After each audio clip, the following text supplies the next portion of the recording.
अऊज़ु बिल्लाहि मिनश्शैतानिर्रजीम बिस्मिल्लाहिर्रहमानिर्रहीम इन्ना अंज़लनाहु क़ुरआनन अरबिय्यन लअल्लकुम ताक़िलून सदक़ल्लाहुल अज़ीम। अल्लाह ताला ने क़ुरान करीम में इरशाद फरमाया है कि मैंने क़ुरान करीम को अरबी ज़बान में नाजिल किया ताकि तुम अक़ल से काम लो, ताकि तुम समझ सको। देखिए कि अक़ल से सबसे ज़्यादा जो करीब तरीन ज़बान है, यानी उसको हम यूँ समझ लें कि जो आपके कॉमन सेंस से, साइकोलॉजी से, फ़ितरत से सबसे ज़्यादा करीब ज़बान है वो अरबी ज़बान है।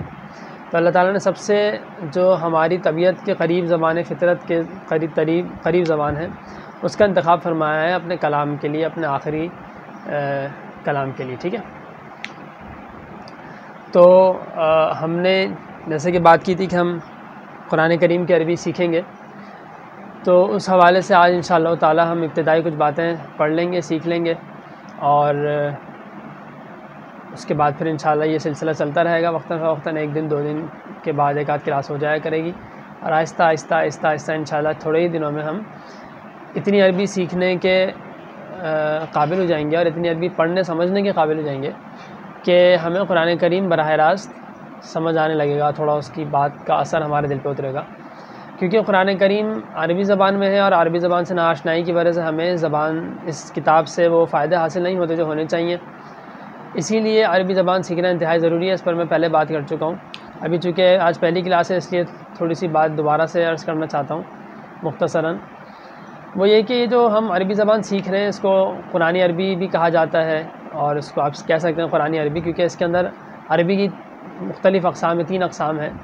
तो उसमें से ये जो अरबी है इसका ताल्लुक़ बराह रास्त कुरान करीम से है, यानी ये अरबी सीख कर हमें कुरान करीम और अहादीस समझ में आने लगेंगी इंशाअल्लाह ताला।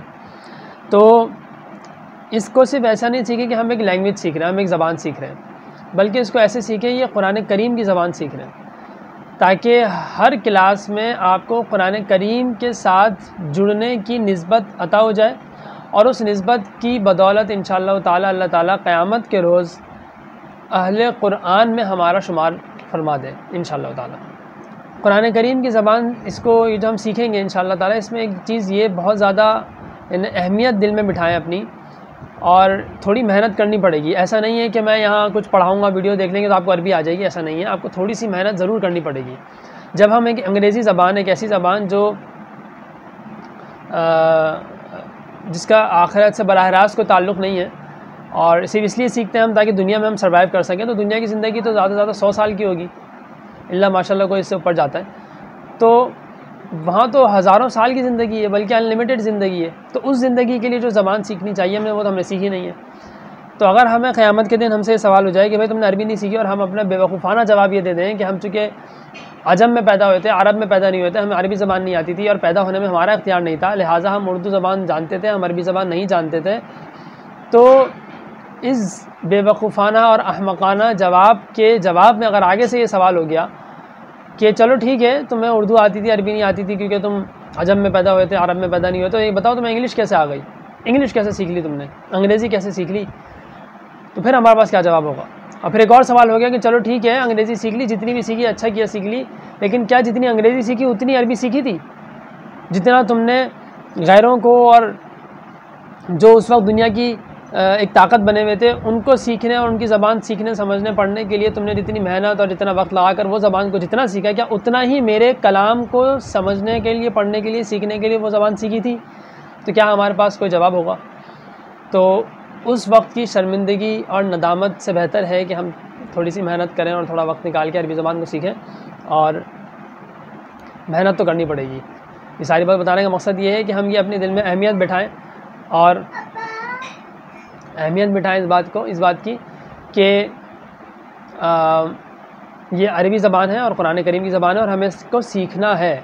मुश्किल हो तो भी सीखना है, आसान हो तो भी सीखना है, समझ आए तब भी सीखना है, ना समझ आए तब भी समझने की कोशिश करनी है और सीखनी है। तो ये कुछ इब्तिदाई बातें थी और ये इसलिए मैं कह रहा हूँ कि पूरी दिलजमी के साथ, पूरी यकसुई के साथ और इखलास नियत के साथ इसको सीखने की नियत करें। और अगर मुश्किल आती है, शैतान बहुत दवा लगा रहा है तो समझ ही नहीं आ रही, ये पता नहीं क्या चक्कर में पड़ गया, क्या गिरदानें आ गई इसमें, यार इतनी सारी पेचीदगियाँ क्यों हैं, तो बोलें ठीक है भाई होंगी, हमें लेकिन पढ़ना है, हमें समझना है। अगर आपको ये कहा जाए कि हर क्लास को समझने में जो समझ लेगा सही से, उसको 1 लाख रुपये इनाम दिया जाएगा। तो फिर देखें कैसा दिमाग तैयार होता है, फिर कोई शैतान नहीं आएगा। और ऐसा समझेंगे कि शायद उतना अच्छा मैं भी ना समझ पाया हूँगा, उतना अच्छा समझ लेंगे। वजह क्या है कि आप अपने आप को तैयार कर लेंगे, नहीं भाई सीखना यार, समझना भाई, 1 लाख रुपये मिलेंगे एक क्लास के।